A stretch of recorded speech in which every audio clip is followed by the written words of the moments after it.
All right, welcome everybody. Welcome to Northern Now, the digital event series for alumni and friends presented by NMU Alumni Relations. My name is Kylie Bunting. I'm the Director of Alumni and Foundation Communications here at NMU, and I'm really excited that you've joined us for tonight's cooking segment. We're really excited to continue this series and to kick off the 4th of July weekend with some red, white, and blue recipes. First, I just want to cover a couple of logistics. So while we are unable to hear you in this webinar format, we certainly still want to hear from you. So please use the Q&A function at the bottom of your screen to ask questions of our chef, and Diane and I will be keeping an eye on that as we go through the segment. Ask questions at any time. And you can also use the chat function to chat with other people watching and find out where they're tuning in from. We have some upcoming events. Northern Now will continue in the fall. This is our last one for the summer, but we do have some upcoming events to mention. We are taking President Testament on the road to meet some of our alumni. We have a couple of upcoming events in Houghton and Iron Mountain on July 12th and August 9th. And more dates and locations will be added as we go into the fall and into 2024. So you can keep updated with that on our website, and we'll also be sending email reminders for that too.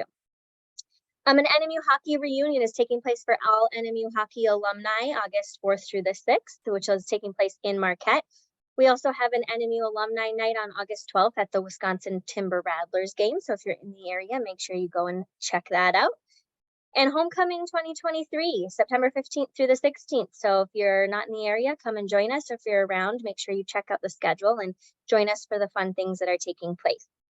More information is always available on our website, nmu.edu/alumni, and you can find information for all of these events on there.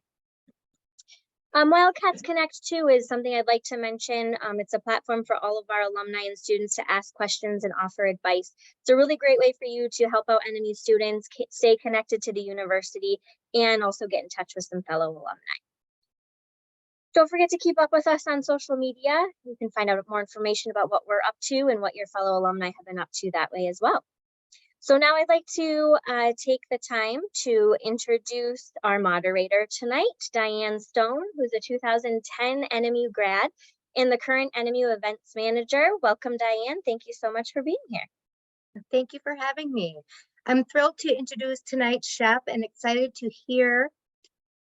for her to show you some great recipes to cook for the 4th of July holiday. I'd like to welcome Chef Alden MacDonald, a 2010 NMU graduate and the executive chef of dining services at NMU. Chef Alden joined our team at the beginning of 2020 after years of experience in the industry, ranging from ice cream to baking to high volume cooking to teaching. She loves sharing her knowledge and experience to help folks feel more comfortable in the kitchen. Welcome, Chef Alden. Thank you so much, Diane. I'm so excited to join you, everyone, this evening. And today I just thought we would have some fun. I'm going to talk about different recipes that are very approachable and things that you could do with a wide range of people in your family, little kids up to adults. A couple little things you might not have seen before tonight, and a lot of family favorites that are very nostalgic for me as well. So we're going to jump right in and start with, first of all, I'd like to say that we're in this beautiful kitchen. I want to point it out. This is our hospitality management kitchen here at NMU, and this is where our students in our hospitality program do all of their lab work, which is really cool. And it's a really nice kitchen. It's brand new, so I feel very privileged to be here. And also tonight, I'm going to do a full meal. So this is kind of fun. Sometimes, with these formats, we do a couple different recipes along a theme. I'm actually going to do a meal that you could cook, and it would be a really nice 4th of July full meal for everyone. And so I just thought it'd be fun to go all the way through appetizers, entree, and into dessert. And I even have a drink at the end. So we're going to start with an appetizer. This is mahamara. It is a Middle Eastern, specifically Turkish dip. And it's roasted red pepper dip. And so if you don't want to say mahamara, you can say roasted red pepper, and it's perfectly fine. And it's really delicious with like pita bread, chips, vegetables, all different kinds of things. It's got a little bit of a smokiness, just a teeny tinge of heat, but then also it's very sweet. And I will talk about the different components. It's really nutty. It has walnuts in it. There are some other items that you could use to maybe replace the nuttiness if you're allergic to tree nuts. But we're going to get started talking about roasted peppers. So this is a really important component to this dish. It's the thing that kind of ties everything together. And so for a lot of people, when they think about roasted peppers, they buy them in a can, which you certainly can do, but you can roast peppers at home. You can roast them over the fire. This is actually something really great that if you were at home cooking this dinner and you were doing it on the grill or fireside, because I can tell you this whole meal, except for the cake, really could kind of be done sort of fireside, or camping. This would be a good camping dinner. Anyway, so you start with red peppers. It's important to use red. The flavor, it's very distinct, important. And you start with a nice pepper. And then there are a few different ways that you can roast your peppers. The first way that you can roast your peppers is you can just lightly coat this with a little bit of oil, put it on a sheet tray and put it in a really, really hot oven, like 450, 500 degrees, like really hot oven, until it's fully roasted and kind of bubbly. If it chars a little, that's awesome. You actually want that little bit of char, like black char. And then you pull them out and you're going to put them in a bowl and cover them with plastic wrap or a plate or something to trap the heat and the moisture from the pepper. And what that's going to do is it's going to continue to cook the pepper and steam it. Another way you can roast your peppers is you can do them fireside, where you do the same thing. A little bit of oil and you put them right on the hot coals or on a grate over your open fire, and it's gonna pop and it's gonna sizzle and it's gonna smell amazing, and you're gonna get a char on the outside. And I'm gonna show you in a second what that looks like. You're gonna do a char on the outside, and then you're gonna again put it in a bowl. Oh, we had something fall, don't worry. You're gonna put it in a bowl and you're going to cover it again, and that's very important. Any way you roast it, that's important that you do that. The final way that you can do this is you can just do it on your grill. If you're out grilling, before you do our grilled watermelon that we're gonna do and our kebabs, you could grill your peppers off, put them in a bowl, cover them, and come back to them later to finish them while you're doing other things. So those are 3 different ways that you can roast the peppers. When you're done roasting the peppers, they're gonna look like this. See how they're black and charred? That's a good thing. Also notice they're nice and squishy. We want nice and squishy because that means the flesh is really tender. I'm going to put some gloves on and we are going to remove the seeds and the skins so that we only have the nice tender roasted flesh left.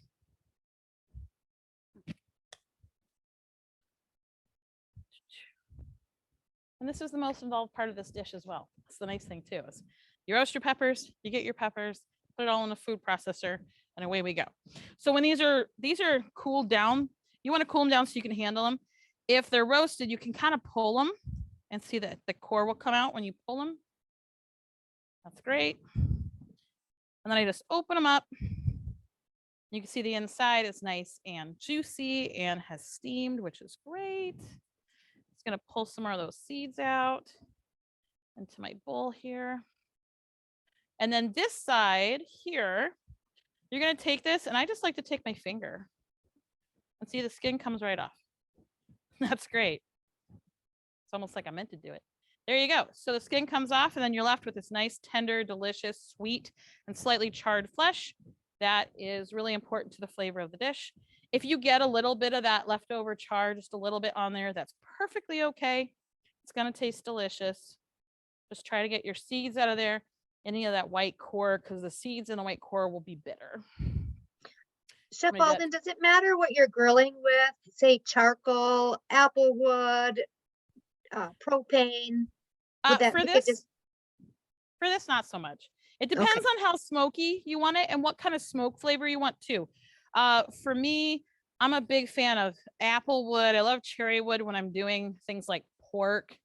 For this, a mesquite would be really nice for that extra kind of smoky flavor. But yeah, it all depends on what your flavor is. Me, I like to throw a little trick I do if I'm cooking fireside is I'll have my regular firewood, and then I'll actually have some pieces of like cherry wood, apple wood, that just some pieces, smaller pieces that'll burn and start smoking. Soak those smaller pieces, and then throw them after I have a nice bed of coals. And that's going to make my fire extra smoky.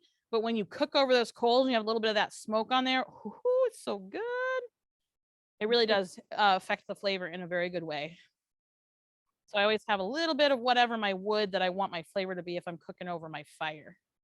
I do that at home too. I have a fire pit in front of my front yard, and I literally cook right over the fire all the time. Okay, so the flesh is nice and clean. We've removed almost all the seeds. That's okay. And then this is the easy part. I'm gonna take these gloves off, and I'm gonna open up my food processor here. I'm gonna put these in here. One thing I like to do when I'm making anything like a hummus or any other dip is I like to blitz up my, if I have any dry ingredients, like there's some breadcrumb. This is actually a gluten-free panko. And I do that on purpose because then this dip continues to be gluten-free. So we have a lot of our gluten-free friends.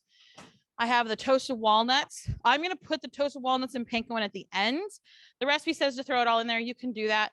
But I find that if I throw in my seasoning, my garlic, my little bit of oil, my pomegranate molasses that comes with this, then when I throw those other items in, it's very well incorporated. And then I'm just grinding up those other items. And I find that the dip is a little smoother, better incorporated. I always like to put a little pinch of salt for seasoning. Okay, I just have some garlic. And I cheated, I pre-minced it. Let's talk Aleppo pepper. So Aleppo pepper isn't something that we see a lot here in the Midwest, or sumac, but they are important to this dish. I actually thought I had Aleppo pepper and I didn't. So what you do is you can do a pinch of red pepper flakes. Most of us have that in our cupboard, or a little mix of just a little bit of cayenne, about 1/3 cayenne and 2/3 paprika. And that's going to give you sort of that sweet with a little bit of spice that your Aleppo pepper is. And that's a good replacer for that. This is just tomato paste. Let me use this knife here, the back of it, not the sharp side. Tomato paste. And then I'm going to cover put my little bit of oil in there. It's like 3 tablespoons. I'm a chef. You know, when I'm cooking this, I just eyeball everything. Oh, helps if you put your blade down. User error. All right, there we go. That's what it's supposed to sound like. Woo.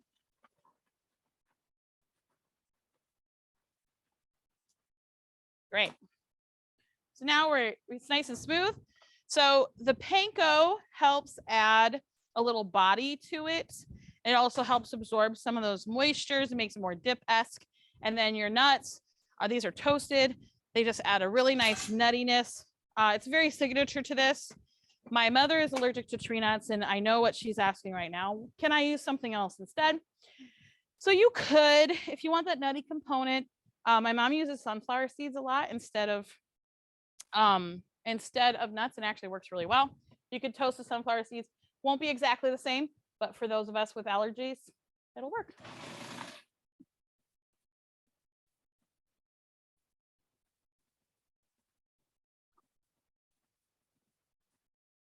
Great, so this is just gonna blitz for another 10 seconds or so, and then we're good to go. So with that in mind, I'm gonna clear my board a little here, move this over.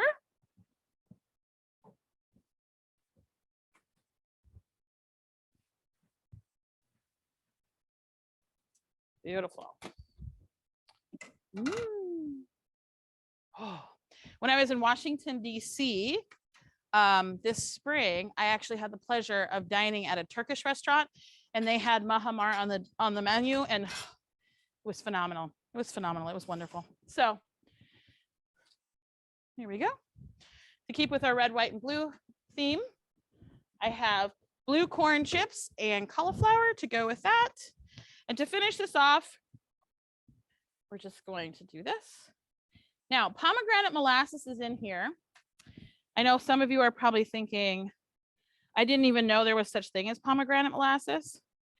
And what I would say to that is you can take pomegranate juice and cook it down. That's actually what I did today. And when you cook that pomegranate juice down, you're essentially making pomegranate molasses, and you can use that. You can also find it online. Sometimes you can find it in local stores.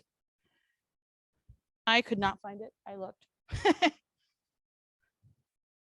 Okay. And to finish this off, to make it look fancy, I'm going to take this and I'm going to put a little olive oil on top. Makes it shiny. Then I've got some cilantro. And I don't do anything too fancy with my cilantro when it comes to this. I am one of the people who loves cilantro. I know some people don't like it. If you don't like it, just leave it off. That's fine. And I'm just doing a little torn cilantro on top here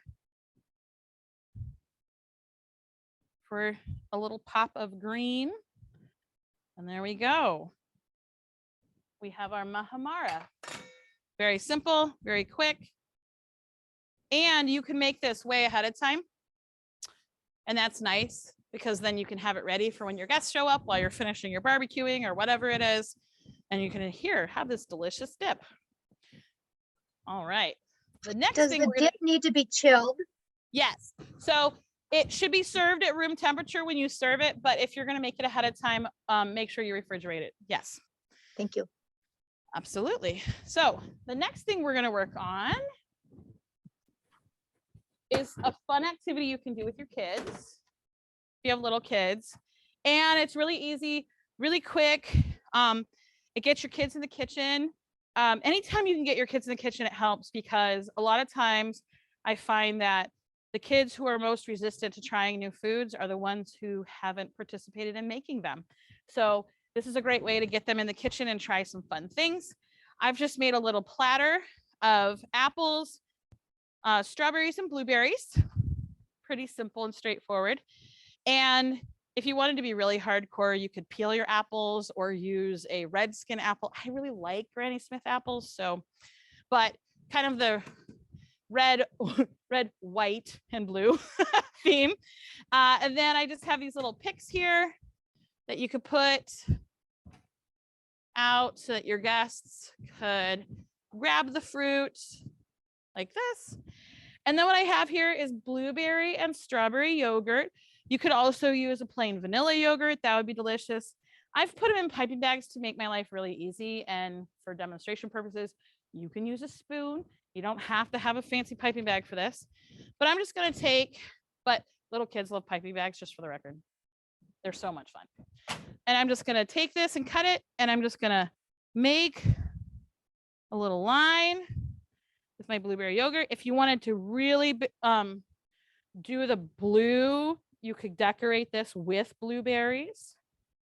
A little blueberry juice would make it very blue. And then I'm just doing the same thing with my pink yogurt. Again, if you really wanted to get into the red, white, and blue, you could put a couple drops of food coloring to make this a little more vibrant. This is an all natural, like Chobani Greek yogurt. So we don't have any artificial colors or flavors in there. That's just fruit and yogurt. And that's super fun because you just have yogurt and then the kids can just take it, their little strawberry, just dip it in there and eat it. And it's really delicious, fun. That's fun too because your kids can be in there. That's a great way to start learning about knife skills, is having, strawberries. They could have a little paring knife, cut the strawberries up, start learning about knife safety. It's fun. They feel like they're helping. And when I see this at a party, I like dipping fruit in yogurt. It's delicious. So now you've got your appetizers for your meal ready to go. And the next thing we need to do is work on our entree.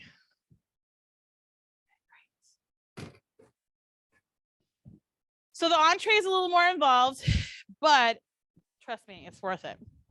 First thing we're going to do is we're going to talk about barbecue sauce. So a lot of times you'll see different chefs and cooks and different restaurants, they'll have fancy barbecue sauce, okay? So I'm going to let you in on a little industry secret. A lot of times restaurants or places of business will have a barbecue sauce, like a basic barbecue sauce, and they'll add flavors to it. That way you can get all these different cool kinds of barbecue sauces, and all you did was add one or two components. So that's what we're going to talk about today when it comes to barbecue sauce. Let me pull up my barbecue sauce here. So this here is a barbecue sauce. And as you can see, it's pretty blue, kind of purpley blue. What I did was I took about 2.5 cups of frozen blueberries. Don't use fresh, use frozen. The frozen will release their juices a lot better, and they will also cook down and get really, really thick a lot better than fresh blueberries. Something about the freezing process just makes the pigment, that blue pigment in the berry, really pop. And so what I did is I took about 2.5 cups of frozen blueberries, put it in a pot, and I cooked it down to, well, so that all the juices, and it was really thick. And then I took a fork and I squished all the blueberries. So I squished it all up, so all the center. Then I put it in here. And this is a barbecue sauce that I actually made from scratch, but you don't have to do that. Just find your base barbecue sauce that you really like. My house, I have Sweet Baby Ray's in my refrigerator at my house. And I would just take a basic Sweet Baby Ray's, 2 cups of frozen blueberries, cook it down, and then mix it in. I did put this in a blender so that the little pieces would be smaller. So when I'm brushing it on, but then that way you can make blueberry barbecue sauce without actually making it from scratch. I just happen to have some scratch made barbecue sauce left over from our ACF barbecue showcase we did last Sunday. So cross utilization, I use that. So anybody have any questions before I move on? Okay. So that's pretty easy to do. You're gonna wanna chill this, obviously, ahead of time. And this next step that we're gonna do with the chicken, it does take a lot of barbecue sauce, but in a very good way. So I have over here, you can't really see it on the screen, but I have a grill pan warming up on my stove. I'm using a grill pan here because we don't have a grill in this kitchen. The grill is actually over in the restaurant side of this kitchen. But if I were doing this in my kitchen and catering or at home, I would do this fireside or on my grill. And we're going to grill our watermelon, which is really delicious. So I'm gonna put some gloves on. Watermelon is really, really good. Same with a fruit. Grilled fruit is delicious. And I don't think grilled fruit gets enough attention. I put grilled fruit like in all kinds of stuff. I'll make a grilled, like last Sunday I made a grilled pineapple slaw. I grilled onions and pineapple and put it with cabbage and lots of garlic and white vinegar and sugar, and it was phenomenal. So you want to get your grill pan really, really hot, or your grill or whatever it is. And I'm actually going to grill my watermelon first because you actually serve the watermelon cold or room temperature when you grill it, and you don't want to grill it till it's hot all the way through, or else it'll fall apart, because it is watermelon and it is aptly named. So I'm just going to put a little bit of oil on my grill pan so it does not stick really badly. And then I'm just going to take my watermelon and I'm going to grill it. Does it matter what type of oil you use? So you always, whenever you're grilling, you want to use a higher temperature oil.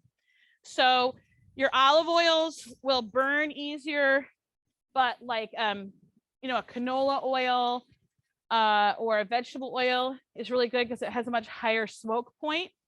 If you have a lower smoke point, sometimes it can get smoky and even start a fire, which is not good.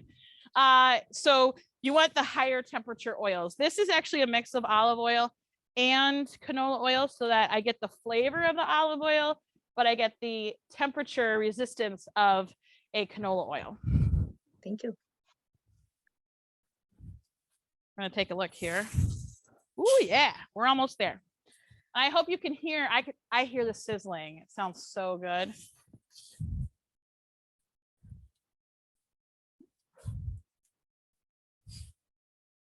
And this watermelon is almost done. It's that fast. So I'm just flipping my watermelon over now. Make sure you use tongs. There's no need to burn yourself.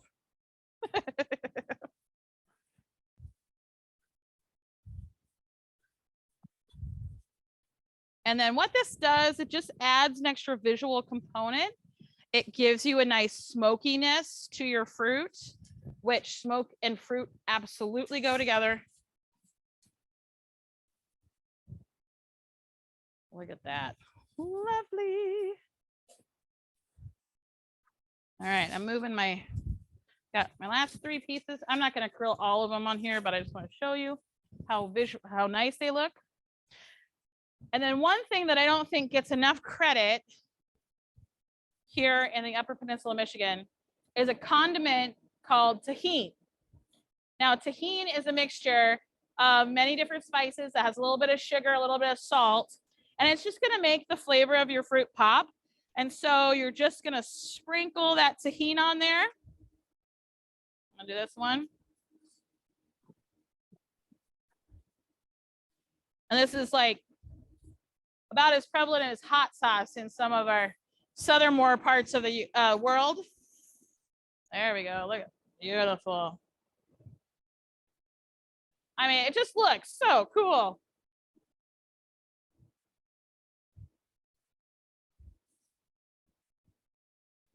There we go. I'm going to pull my last piece off. And we got some nice grilled watermelon to go with our chicken. And then we can leave a few ungrilled for the folks who are like, I don't want grilled fruit. You're like, okay.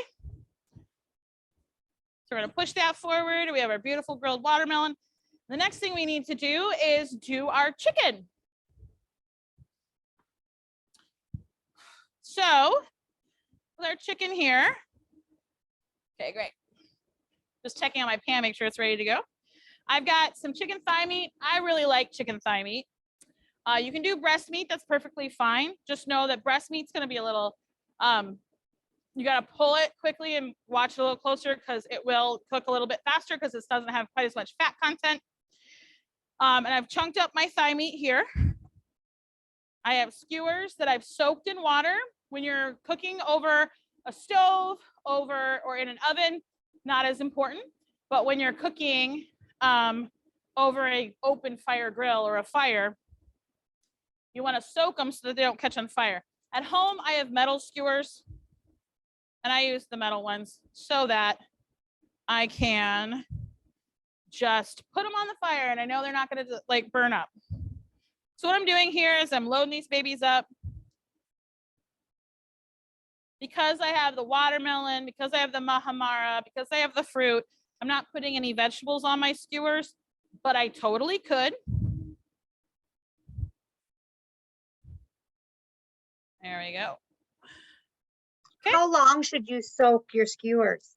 At least 10 minutes. I usually try to go 15 to 20, but at least 10. Because you want those wooden skewers to soak that water up. And that's going to help prevent them from burning up. Another thing that I do when I'm grilling with wooden skewers is I'll pull the end that I hold on to. I pull that to the very edge of my grill, and that will help protect that wood so that it's not over the fire. Because even if you soak them, they will burn up eventually. Okay, I just have my last couple pieces here. I'm gonna take these gloves off, switch to tongs, so I'm not touching raw chicken to anything. And then I'm gonna put a little bit of oil on here, just a little, so that it doesn't stick. Get rid of that. And some salt and some pepper. I always like to season my protein, whatever I'm working with, before I even sauce it. And the reason why is that salt and pepper will kind of get into the flesh a little bit of your protein and help flavor the flesh of the protein. Also, this is something you can do the night before, a couple days before as well, and just have them ready to go. Once you soak your skewers, as long as you cover it tightly, when you put it in your refrigerator, they're not going to dry out. So you can soak them ahead of time, load them up, have them ready to go. I know one of the hardest challenges is when you have a holiday and trying to entertain, you're trying to entertain, but you're also trying to cook at the same time. So anytime you can do any prep ahead of time, it will save you lots of time and stress later on the day that you're actually entertaining. So now I'm going to take these and put them on my grill pan. And the reason I put them on my grill pan and not sauce them yet, because I actually want them to get that nice char on the protein before I start saucing. Once those get nice and charred on both sides, I'm going to sauce it. And then I'm gonna grill it some more. And then I'm gonna turn it and sauce it, turn it and sauce it. There's a dish called huli huli chicken. And it literally means to turn. And that's the idea. Same idea here is you sauce and turn. Because one of my favorite things on the grill is like a chicken that's been sauced so many times, has a really thick caramelized coating of barbecue sauce. And that's what we want here. Beautiful. Great. So one side's got the nice grill marks. Now we're going to wait for the other side, and then we're going to sauce. And then the magic of TV, I'm going to pull some out that I've already finished up.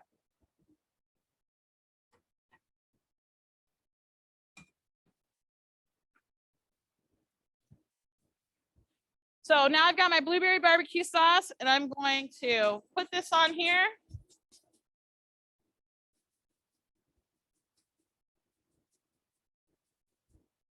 And I use a lot.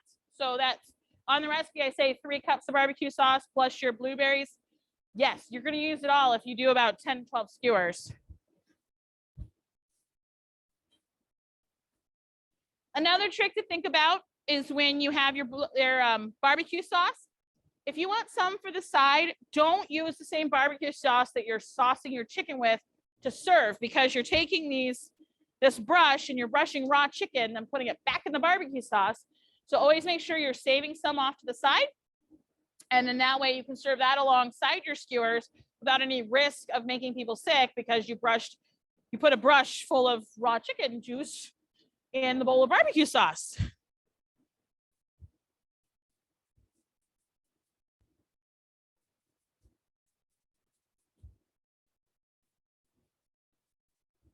This is one of those moments that you wish you had smell-o-vision, because it smells amazing in here. And so I'm just going to keep saucing these and turning them, letting them cook about 3 to 4 minutes on each side as I sauce and turn until they're done. So how are they done? You can check it 2 different ways. One way, you can take one apart and just look. If it comes apart, it's white, it's done. But the safer way is get yourself a meat thermometer, put it in there, and make sure it's reaching 165 degrees in the fattest part of that skewer. If the fattest part of the skewer is 165 degrees, the rest of it's 165 degrees. So that's what we're going to do. So I'm not going to sit here for the next 20 minutes and grill these for you. I'm going to pull these out here. And this is what they look like when they're done. Would other frozen fruits work for barbecue sauce? For example, cherries or raspberries? Absolutely. It's the same thing. Frozen fruit works better than the fresh fruit because it releases those juices better. But you could use raspberry, strawberry, cherry is amazing in here. So I've got my grilled chicken skewers here. There we go.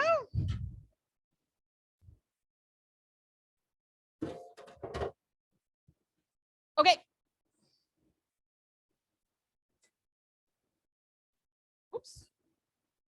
I'm just going to turn my heat off over here.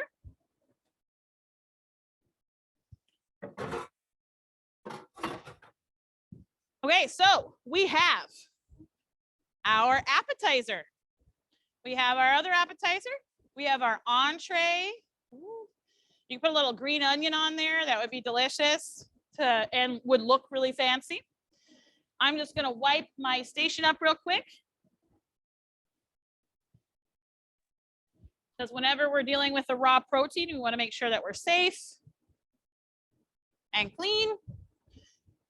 Then we're going to talk about desserts. There we go. Okay, so next we're going to do dessert. So growing up, whenever we had the privilege of spending 4th of July with my grandmother, my mom's mom, she would make a flag cake. And so this is very nostalgic for me, but it doesn't have to be difficult. So here's the trick. When we do fancy food, you don't have to overthink it. I got a box mix with a red spoon on it. That was a white cake. And I took blueberries and strawberries and cut them up and sprinkled it over the top before I baked it. So they sunk down in the cake as it baked. And then I made cream cheese frosting because I love cream cheese frosting and it's a really sweet cake and we have sweet fruit. So I wanted something that could kind of cut that a little bit. And so then I just chopped up sliced strawberries and I have blueberries. If you want to get really particular, you can make the 13 stripes. You're going to have to probably cut your strawberries in half, like the slices in half in order to do that, because your stripes are going to have to be a lot thinner than what mine are. But you could do it. Okay, so as you can see, a couple little pointers for this one is I traced the box that I was going to put the blueberries in for my stars. I traced it. You can't really see it, but I took a toothpick and I traced it so that I would know about where I should put that. Then I also traced my lines if I wanted to do 13, but I ended up just making the strawberries because they looked so good. I didn't want to cut them up. So, so I did that. And then you just take your strawberries. We're just going to do one more line here. But there are 13. There are 7 red and 6 white stripes on our flag. So if you wanted to be accurate, that is what you would do. And if you're trying to think about it, it starts and ends with a red stripe. So that helps you orient the stripes.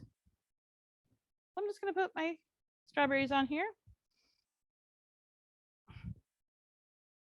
The trick is to make sure they're sliced right about the same.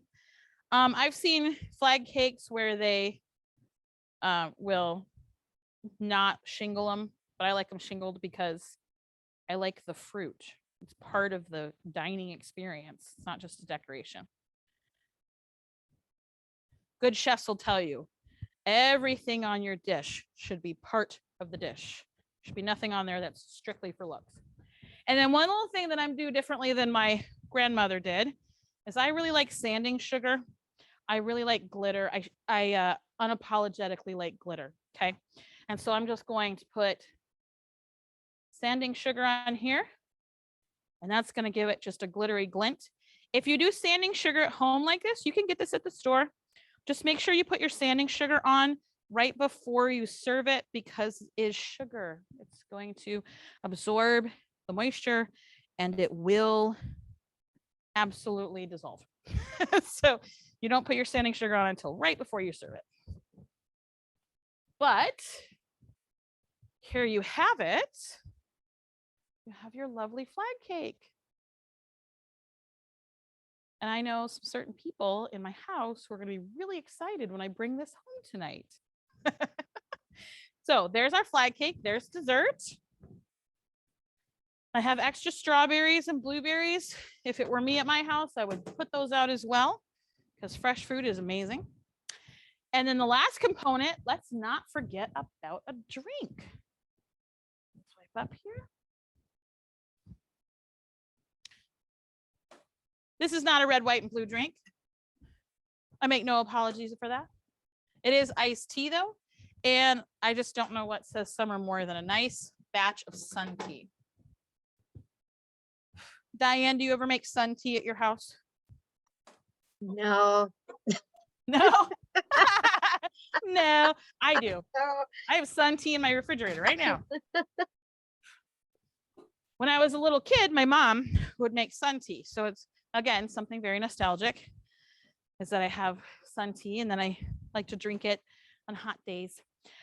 So I have a tall glass and we are going to basically make alcoholic iced tea. Woo! So I'm just going to put some ice in here. Lots of ice. Don't be afraid of the ice. There we go. Okay. And then I've got, you can do a peach liqueur. I have peach schnapps, that peach flavor. I've got some Crown Royal. I'm not going to put quite as much Crown Royal in there as that's in there. And then I top it off with my iced tea. There we go. And then we're going to put some peach slices in here. I got this peach from the co-op. It's not very pink, but it is delicious. There we go. Put those in there. And then you're just going to put a nice lemon wedge right there for people who like lemon in their tea. And there you go. That's going to be delicious. You're going to want to put a spoon in there and mix it up because as you can see our peach. That's nice though. Good visual effect. You can look fancy. So then this right here is peach. Now, what if you have little kids who want a cocktail too? Well, you don't give them this cocktail, obviously. So what do? What you do is you take iced tea, you take the peaches, you take the lemon, and what you can do is save the simple syrup that a canned peaches are in, or make just a quick simple syrup. Simple syrup is equal parts water and sugar, and you just make those, and you mix that in with the lemon and the peaches, and they get to have a fancy cocktail as well that's age appropriate, which is really fun. So you can also use canned peaches in this. That would work really well. And they would look nice in there as well. But I know that Georgia peaches might not be, the crop didn't do well this year, but you could certainly do canned peaches and they would be just as delicious and refreshing in this as well. Do we have any questions on any of this stuff? No questions, just guests saying how much they enjoyed all of the things that you made. Thank you. Yeah. So it's really fun doing all the red, white, and blue food. I'm going to shamelessly plug again the HM here. We're really excited to be in this new space. The kitchen is phenomenal. We're really excited for our students. They were able to use it last year. We get to use it again this year. If there are no other questions, that is your whole meal. You have your mahamara with your blue corn chips and your cauliflower. You have your yogurt, red, white, and blue yogurt and fruit for a dip. We have our grilled watermelon with tahini. And then we have our lovely blueberry barbecue skewers, chicken skewers, our flag cake, and then our peach iced tea cocktail. So thank you all for joining us. I'm sure Kylie has some things to say. Always, right, Chef? The first thing I want to say is, can you teleport that cocktail right over to my desk over here? That'd be great. Right. Kurt also wants to say, wonderful presentation. You never fail to impress the audience. Agreed. Thank you, Kurt. Agreed. Yes, everybody's saying thank you. So thank you, Chef. Thank you, Diane. And thank you, everybody, so much for joining us. As always, we love doing these segments and sharing some fun things with you. So we look forward to continuing this series this fall. If there are any sorts of programs you would like to see come out of our office, any sort of features from alumni, send us an email, let us know. I'll also be sending out a short survey tomorrow. So feel free to drop any suggestions in there too. We'll also be picking one person from tonight's attendees to win an alumni t-shirt. So keep an eye on your email for that. Check out our website for upcoming events and stay connected with us. Reach out with any of your stories, and we look forward to seeing you soon. Thanks, everybody. Have a great evening and happy 4th of July weekend.